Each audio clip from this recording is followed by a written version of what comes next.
네, 방역수칙 위반도 문제지만 결국 이 국민적 관심이 쏠려 있는 사안의 수사에 큰 차질을 줬다는 게 더 문제입니다. 더구나 당시 이 쪼개기 회식이 서울중앙지검 내부에서 제대로 보고되지 않은 채 은폐하려 했다는 의혹도 나옵니다. 이어서 나혜인 기자입니다. 대장동 수사팀원 7명이 잇따라 코로나19에 감염되자 서울중앙지검도 방역당국의 역학조사와 별도로 자체 진상 파악에 나섰습니다. 하지만 발생 초기 16명 쪼개기 회식에 관한 수사팀의 해명은 책임 회피나 은폐에 가까웠던 것으로 파악됐습니다. 애초 식당 2군데를 예약하려다가 실패해 어쩔 수 없이 한 곳을 잡았다고 주장하는가 하면 이거는 뭐예요? 12, 13? 이거는 룸 번호예요. 아, 룸 번호. 이정수 지검장에겐 애초 10명 미만만 모였다고 축소 보고했다가 들통이 나자 이 지검장이 크게 화를 냈다는 말도 나왔습니다. 수사팀의 쪼개기 회식은 정부 지침상 명백한 방역수칙 위반입니다. 사적 모임 제한 수칙은 다중이용시설에서 나눠 앉는 것과 상관없이 정해진 인원을 넘어 함께 모이는 것 자체를 의미하기 때문입니다.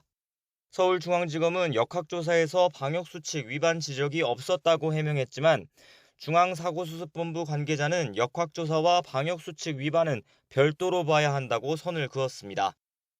추후 조사에서 위반 사실이 확인되면 과태료 처분 사항이라는 점도 명확히 했습니다. 22명 예약하고 16명 정도 와서 방 2개에 나눠 앉았다. 이렇게 해서 10명, 한 방에 10명이 안 됐음에도 이런 경우에는 위법 의혹으로 보는 게 맞다고 하더라고요. 특히 수사팀 회식은 김만배, 남욱 두 핵심 피의자의 구속 당일 이뤄졌습니다.